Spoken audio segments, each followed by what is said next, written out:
Hello, leaders of the world.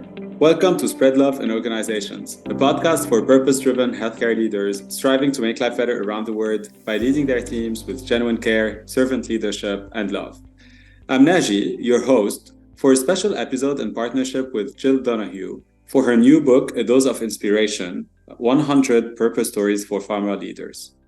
I'm joined today by Julie Kim, President of the US Business Unit, US Country Head, and member of Takeda's executive team. Julie joined Takeda in 2019 through the acquisition of Shire, where she held several diverse roles with increasing responsibility. Julie has 30 years of experience in healthcare with leadership positions at global, regional, country, and functional levels. She is known for strong collaborative and inclusive leadership that enables Takeda to meet the needs of the people the company serves while driving innovations that will improve patients' lives. Her global outlook, a result of having worked in many countries in Europe, Asia, and Latin America, as well as having lived in the UK, Switzerland, and the US, have helped her create teams that are diverse in multiple dimensions to enable inclusive decision-making that keeps the patient at the center. Julie serves on several boards and was named one of Boston's 50 most influential Asian American Pacific Islanders in 2023, the 2022 Pharma Voice 100 list, and Fierce Pharma's list of 2020's Fiercest Women in Life Sciences. Julie, it is such an honor and pleasure to have you with me today. Well, thank you for inviting me. It's a pleasure to be here.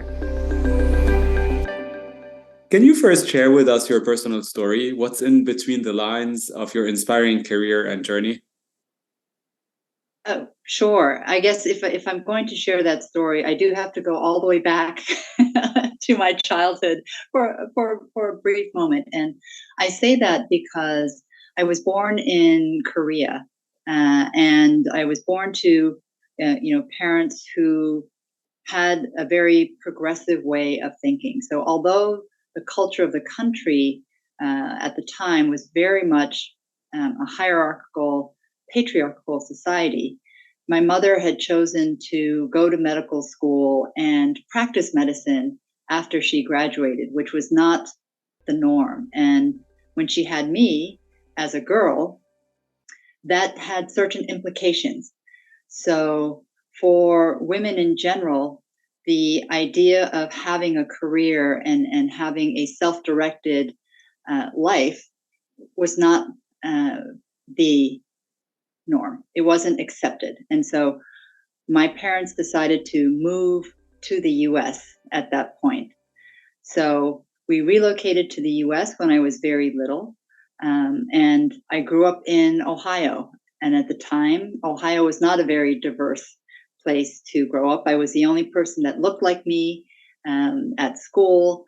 And you can imagine all of the challenges that brings to a child growing up. So I shared that little bit of the very beginning of my life because it had a significant impact on how I showed up as an individual in the workplace later on in life. So that aside, I would say that the early part of my career was really focused on the what, making sure that I could deliver the best results, the best answers, the best solutions. I started in consulting, and so it was about making the client happy by having the best solutions. And I didn't really give a lot of thought to how I did things. And unfortunately, my mother passed away during this time frame.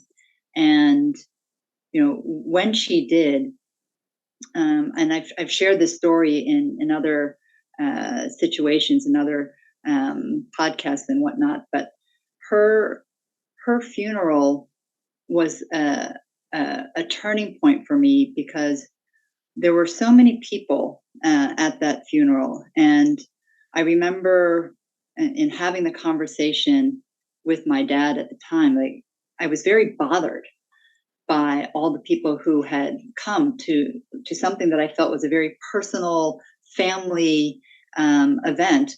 Why were all these strangers here? And he explained to me that they all wanted to come and pay their respects to her because she had somehow touched their lives And it was important to them to come and pay their respects. And I had that moment of, wow, if I were to be hit by a bus right now, maybe I would fill the first couple of pews, not the whole church, because I knew I wasn't the way that I was operating. As I said, I wasn't really focused on the how. I wasn't focused on the people around me per se. I was just focused on delivering the results. So that began a very long journey of, okay, how do I still deliver top quality results, but do it in a manner that brings people along with me? And so that's not necessarily on my CV, but I would say that was a big part of the early part of my career in terms of my story. And then I would say the other piece that I would share that, again, is a little bit reflected on the CV is that I didn't necessarily take a straight path. I had a mentor early on who said to me that when you are given the options, you won't always have an option, but when you're given the option, try to take the option that will challenge you more. That's the harder one. It'll stretch you. You will feel uncomfortable. You might feel like you're going to fail, but you will learn so much more by doing so. And don't necessarily be so caught up in going for the next promotion. Make sure that you are stretching yourself and you are learning. And that's what I've tried to do throughout my career. So when you look at my CV, sometimes you might look at the role, one role to the next and go, I wonder why she did that. I wonder why she did that. Why didn't she just go from this level to a higher level to the next higher level within a particular function? And that is a big part of why I didn't. And having this broad experience across different geographies, different functions, different roles, I think it's part of what contributes to me being able to operate at the level that I operate today. So those are just a couple of things that I would share that are not necessarily, as you said, obvious from the CV, but I think play a significant role in getting me to where I am today. Thank you, Judy, for sharing those powerful stories and experiences. I want to go back to the first experience you talked about, the how.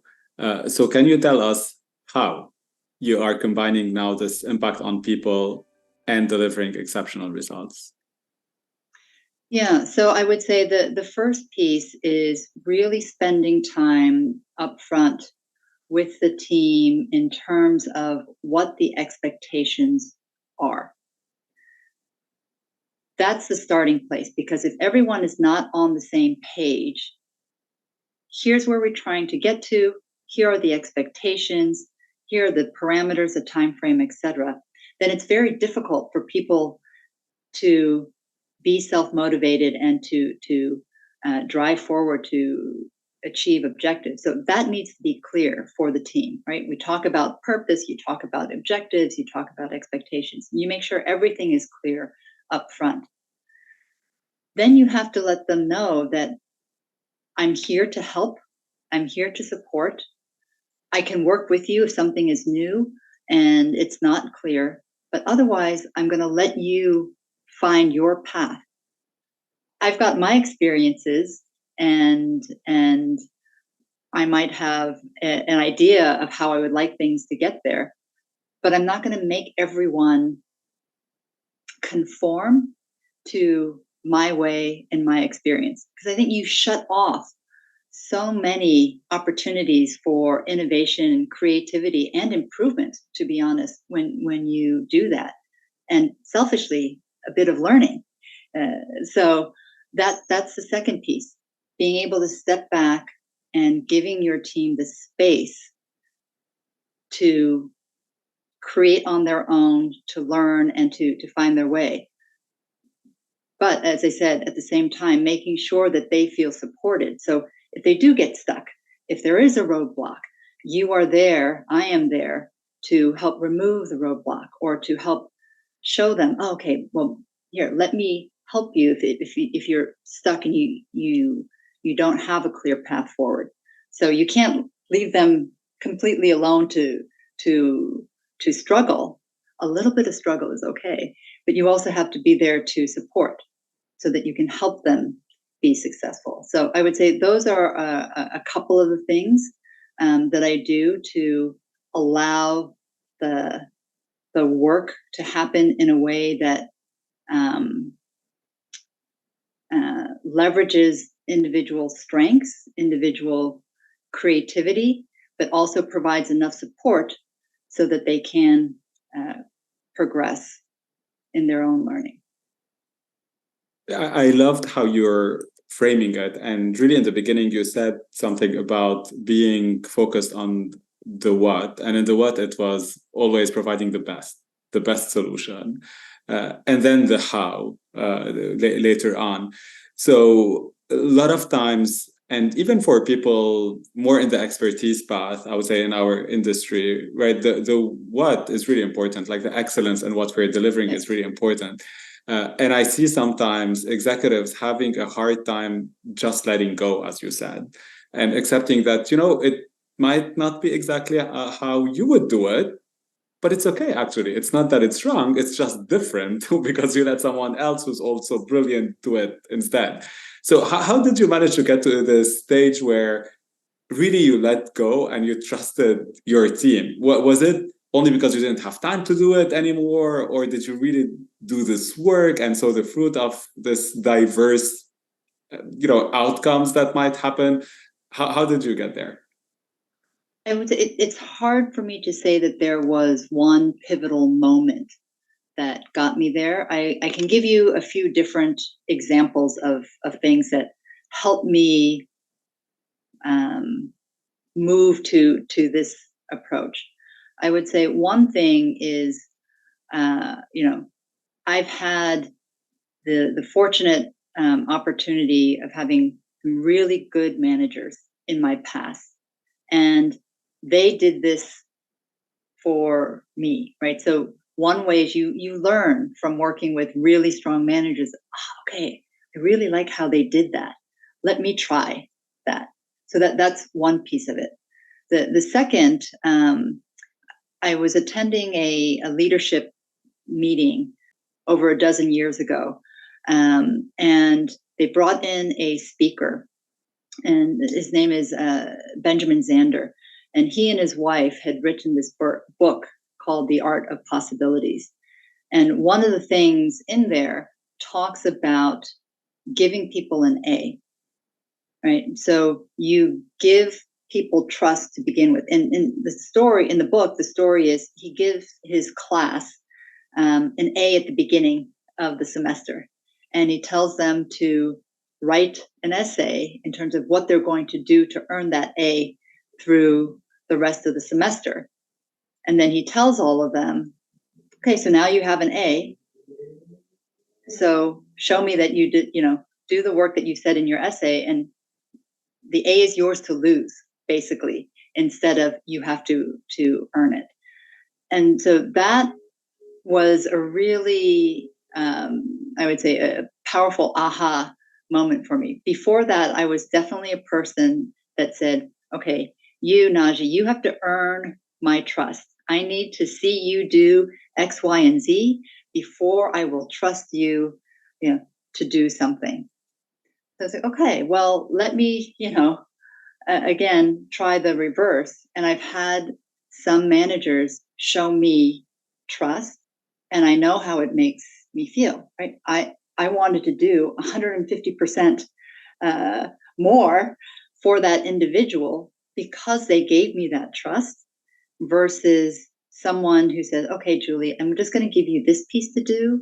And then once you show me that you can do that piece well, I'll give you a slightly bigger responsibility, right?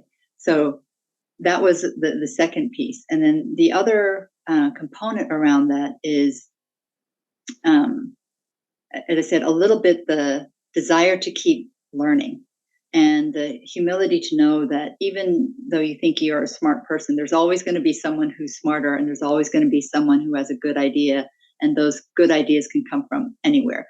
So I would say it's a combination of all of those things that have brought me to the place of being able to let go, being able to, learn from the team and allow them to experiment and create and give them the support. Say, look, you might make a mistake here or there. That's okay. That's how we learn, right? So all of that put together, I think, is the way that you create the environment that people feel safe to do what they need to do, and experiment, learn, and grow. Certainly. You talked about also the beginning purpose, objective, expectations, and the importance of setting them. So I'd love to know how you, specifically on the purpose, since we're in an industry where we're waking up every day to make life better for patients. Even in this industry, several times with my teams, with people I talk to, it's sometimes hard to remember that with all the hundreds and tons of things we're doing every day operationally, right? Like it's easy to forget why we're doing what we're doing. So I'm interested in how do you make this purpose live on a daily basis for your broad organization? Yeah, I agree with you in terms of our industry. It's relatively easier than some other industries to have that purpose that drives you, because we're all focused on the patient and making a positive impact for them. So I think that is not any different in my organization. I would venture to guess in any other pharma organization, but it is being able to bring it to the forefront on a regular basis. So, within our organization, we have something we call PTRB, Patient, Trust, Reputation, Business. And this is our decision-making framework. Is it the right thing to do for patients? Does it build trust with society? Does it support a positive reputation for the company? And then does it help build a sustainable business? And it's always in that order. And so you'll hear this vernacular in our discussion when we're debating something. Okay, but is this really PTRB? Are we forgetting the P, or are we forgetting the T, or et cetera, et cetera? So part of it is in the language that we use, and we're able to always bring it back to the patient. And the second thing is bringing some of those stories to life, especially when you get into a heated argument and maybe you're trying to trade off OpEx and it's really you're deep in the numbers. You have to have sometimes the wherewithal to pause and say, okay, but look, in the end, right, remember who we're doing this for, and is this actually going to help us achieve that goal for this patient group? Yes or no? Right. So it's in little ways, and then it's also in bigger ways, like bringing patients in to speak at a town hall, playing a patient video before a cross-functional meeting kicks off. So a variety of different ways to make sure that we bring that purpose to the front. One of my favorite questions, and it reminded me while you were talking about it, was, would a patient really care? I used to ask it a lot for my marketers in sales, when you're debating OpEx, as you said, or even sometimes like colors, or what can we have on a leaflet or whatever. It's like, would a patient really care at the end of the day? And this is how you always would bring it back to patients. I want to pivot now to something you're passionate about, and I think you shared early on your story and being in Ohio. You talk a lot about inclusive leadership, and you're passionate about inclusive leadership. So I'm interested to learn more. How do you define this, and how do you link it to business impact too? Yeah, I think a simple way that I think about inclusiveness is about giving people a voice. So again, having grown up in the environment that I did, I was often the outsider. I was often not given a voice.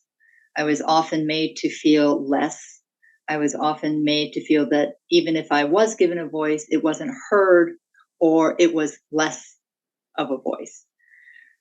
So again, that context, I think, helps to create the appreciation for wanting to give everyone a voice that should be in the room. So this is not about, having 100-person meetings so that everyone can have their say, right? That's dysfunctional. But when you are looking at whether it's a meeting or a particular topic, making sure that the stakeholders, all of the relevant stakeholders, do have a voice, so that it's not just the loudest person in the room gets to say what they want to say, and everyone then aligns to that, or that the leader says what they want to say and everyone needs to align to that. It's making the space so that the different voices can be heard, so that we can then have a robust debate and dialogue about the different views that are represented in those voices, and then coming to a decision. And there's plenty of research that will show you when you have those multiple voices to inform a decision, the decisions tend to be better. And that's where the performance piece comes in. That's where those, high standards come in, and being able to drive that excellence. And so that over time has happened. So being able to demonstrate that you can deliver high results, excellent results, comes from, for me, having these diverse voices, being heard, being accounted for, and then making decisions based on that. I more than relate to this. So thank you for sharing it. I'm going to give you now one word, and I'd love your reaction to it. And the first one is leadership. My reaction to leadership. I think leadership is something that is sorely needed in the world today. Let's just say in a broader context. Leadership, I think, is something that is earned. It is something that everyone can do in terms of leading themselves, but leadership at an enterprise level is something that is earned. It is not something that is ordained. You might be made CEO, or you might be made the leader of a particular team, but if you really want to be to wear the leadership mantle, you need to earn that from the organization. What about growth mindset? Growth mindset to me is a little bit about what we've talked about earlier. It's about allowing individuals to experiment, to try different things, to make mistakes, to learn from that, and to keep growing. It's to reframe and look at what is possible instead of saying why all the things can't happen. Belonging. Belonging to me is, if we go back to what we were talking about a little bit before, that you have a voice and that you are heard and that you are welcomed because of it.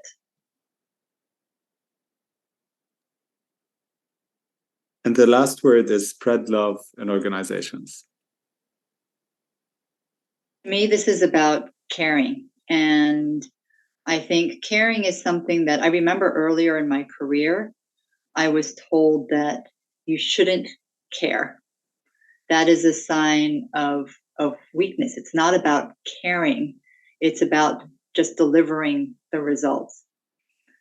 And I would say that today, that is the worst advice that can be given. And absolutely, you should care. Care about yourself, care about your team, care about your stakeholders, your your organization. And that caring to me is how you spread the love. I love this, Julie. And obviously, if you care, you're going to hold yourself and your people to an even higher standard and deliver even more. So I totally relate to that. And that's the idea of all this podcast, bringing incredible leaders like you who are doing it and who care for their people and the patients we serve to deliver exceptional results. Any final word of wisdom for healthcare leaders around the world? Healthcare is a very difficult, complex area. It is not something that we can be successful as a single organization or a single set of stakeholders within the whole healthcare ecosystem. I think everyone would agree that the healthcare ecosystem is stressed at the moment, and we all need to work together in order to make it a more sustainable environment. And so I would just ask that we continue to reach across and work with each other from, let's say, a multi-stakeholder approach to try to make sure that we can build thriving, sustainable healthcare ecosystems globally. Well, thank you so much, Julie, for being with me today and this incredible chat. Thank you.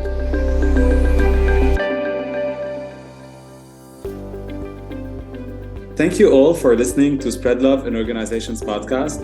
More episodes in partnership with Jill Donahue for her new book, A Dose of Inspiration, are available on SpreadLoveIO.com. Subscribe and connect wherever you listen to podcasts. Most importantly, spread love in your organizations and spread the word around you to inspire others and amplify this movement our world so desperately needs.